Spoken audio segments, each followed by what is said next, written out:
From the outside, you see only aesthetics and Silat movements, almost a dance. But this is a deception. What looks beautiful in Silat is actually deadly. This art appears like the gentle flow of a river, but sharp rocks are hidden within it. Today, we are decoding those forbidden techniques considered too wild for modern sports, but essential in a real fight for survival. Are you ready to dive deep into this art designed by ancestors for survival? An art that attacks nerves, joints, and bones, not muscles. This isn't about scoring points in the ring, it's about surviving on the street. First, let's start with the secret language of Silat, the art of footwork. In sports competitions, footwork is for scoring points or adjusting distance. In Silat, it's for survival. This stepping pattern we call lanka is a geometric deception that forms the basis of the art. By moving in triangle, diamond, and star patterns, you instantly disrupt the attacker's balance. As you step out of the line of attack, you simultaneously enter an angle where they can't hit you, but you can easily hit them. The main purpose of lanka is not to punch or kick, it's to control the space, distance, and escape route before a strike even lands. Not being where your opponent expects you to be is half the victory. As danger approaches, you slip away like a ghost and take full advantage. Now, let's get to the move that most clearly shows why these techniques are banned from competitions. Gunting, it literally means scissors. In most martial arts, you block an attack. In Silat, there is no blocking, only destroying the attacking limb. When an attacker throws a punch at you, instead of a standard block, you make a move that cuts their arm from two directions.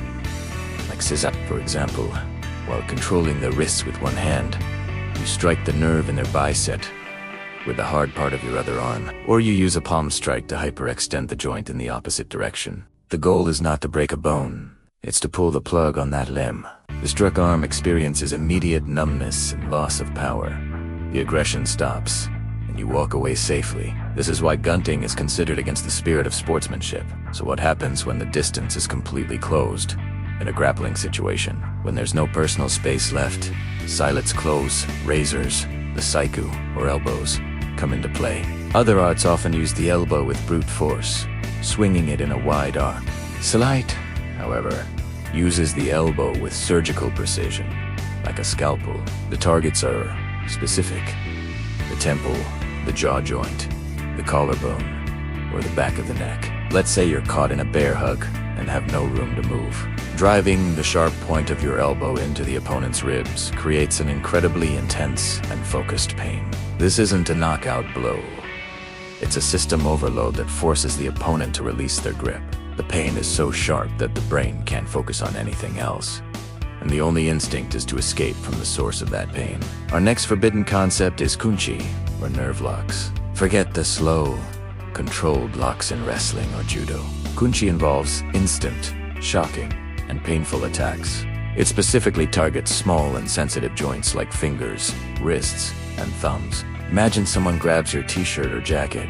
You don't need complex moves to solve this. A simple move like bending their thumb against its natural direction of movement can bring even the largest and strongest attacker to their knees in unbearable pain. The beauty of kunchi is that it neutralizes the threat without causing permanent damage. You control the attacker using only their pain reflex, without breaking or harming them, creating the opportunity you need to escape. In most martial arts, falling to the ground is the beginning of the end. In Silat, it's the beginning of an ambush. Meet Rimao. The Taiga stance, as the name suggests.